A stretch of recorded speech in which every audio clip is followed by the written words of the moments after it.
Well, obviously, we've seen major advancements in technology in the last several years. How has technology changed the way you do business and the way our industry and commercial real estate does business? I think one of the most recent points is Chat GPT, for example, and I think that's going to have a revolutionary point on commercial real estate. We're already utilizing it within our brokerage in terms of, you know, if we have inquiries and things of that sort, our staff, our agents have utilized it, but also just with, for example, the software Quillbot that attaches itself, just helping for emails or texts, or if you're putting together, a Word document, it just helps with grammar. So I think it's revolutionizing not only my admin's time and the quality of our marketing already in just such a short period of time. So I can't imagine what AI is going to have an effect in 6 months from now or a year from now, because on websites, for example, where a lot of we attract a lot of people to our website as much as possible. Well, now you can have AI that takes your voice, it can take your profile picture, and it can talk for you. So if people's coming to our website and they're asking for particular information, in the not too distant future, it could be myself as a broker owner, or it could be a spokesperson that's an AI person for your company that can take anybody through a website, for example. So it just gives it, as much real perspective as opposed to just a two-dimensional inquiry. With AI, it could be, somewhat of a three-dimensional inquiry. So there's so many applications coming up. Fascinating. Yeah. You kind of raised the point that there's all these applications and things like that are coming up. Real estate, commercial real estate, is an old school industry. Yes. People, it's all about, shaking hands and making deals, and there's a human element there. Yes. Is there any possibility that while it's improving the productivity in our industry, that it might replace people in general areas? I think from maybe data sourcing or the analytics, where commercial real estate has become a commodity to a certain degree, which is good for pension funds in terms of increasing their investment margins within commercial real estate globally.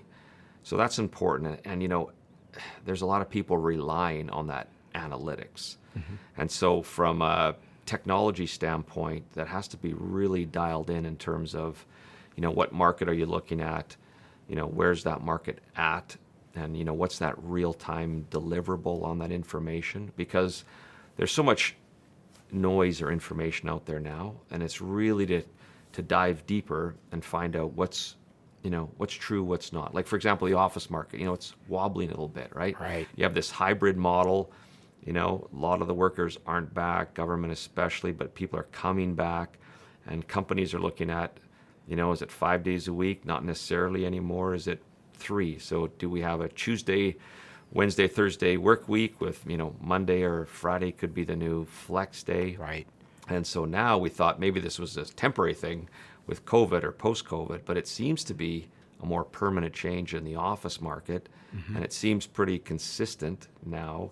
Again, these are real-time changes, but it seems to be that this hybrid model in the office is having some ramifications when it comes to lease renewals, and then what that is going to do for valuations in office buildings and fund decisions.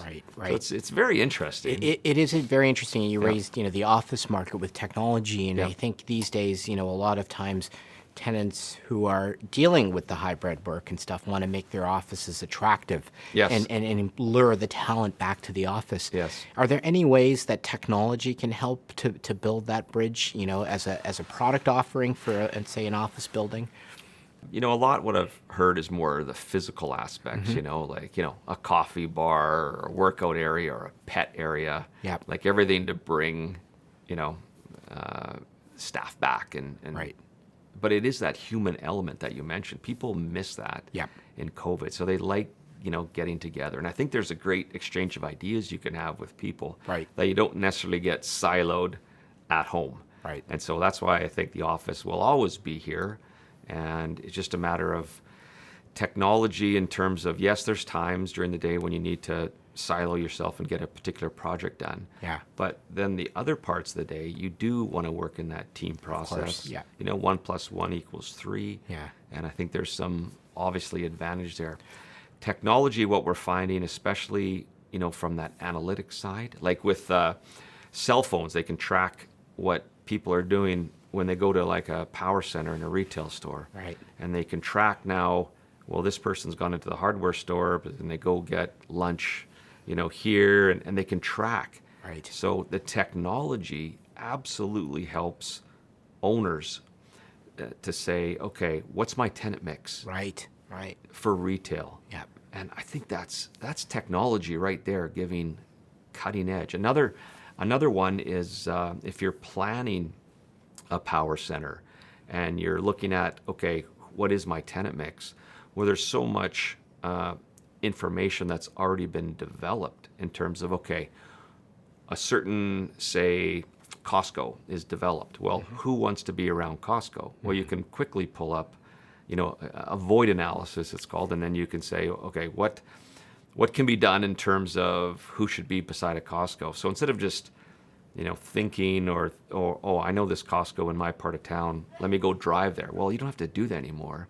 There's analytics with technology Right. that can spit out the highest probability of who all wants to be, for example, around a Costco or a food store or another Right. type. I just use that as an example, but that can be utilized for anything. So the technology can, again, save people, save agents time, and it can make you get to the deal faster, to the right tenant faster, Right. and it can give you a higher degree of volume, make more money at the end of the day. So related to that, like what you're kind of suggesting is that we're increasing transparency, right, behind the real estate. We are Yes. understanding what the demand drivers are, who the demand drivers are, things like that. Yes.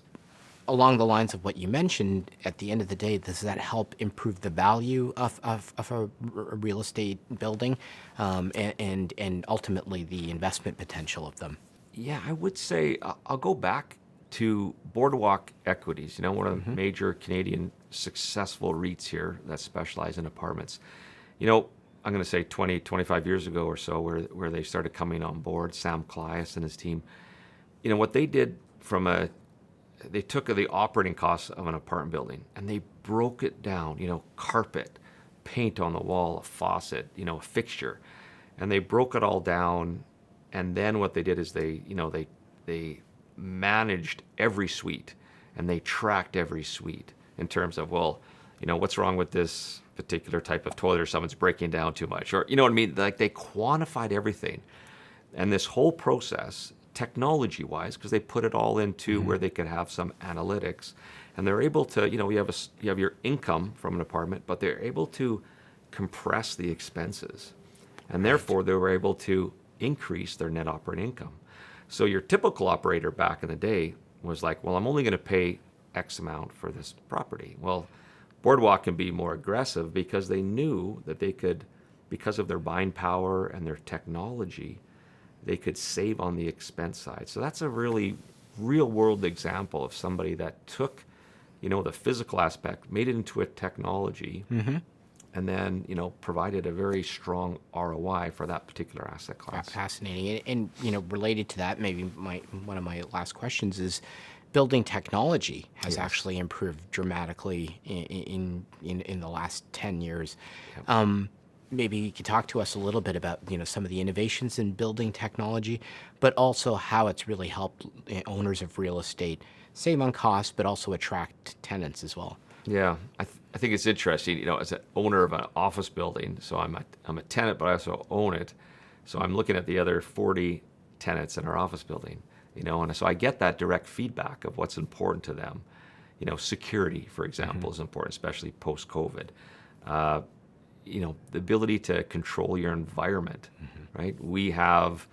Fortunately, we are able to have windows that can open, but that's so important to certain tenants. Yeah. And they love that option. Right. So the quality, but even if it doesn't, if you're downtown Toronto, whatever, in a high rise, it's the ability of HVAC systems to now be state of the art. So, you want to make sure, especially post-COVID, that it eliminates, various toxins and things of that sort. Anything ESG in terms of, what's the environmental sustainability of new builds. And I think that's really important for us, as humans. It's like we want to make sure we're not harming our environment. Right. And whatever we're working in, it's part of that ecosystem that we're being as efficient with our resources as possible.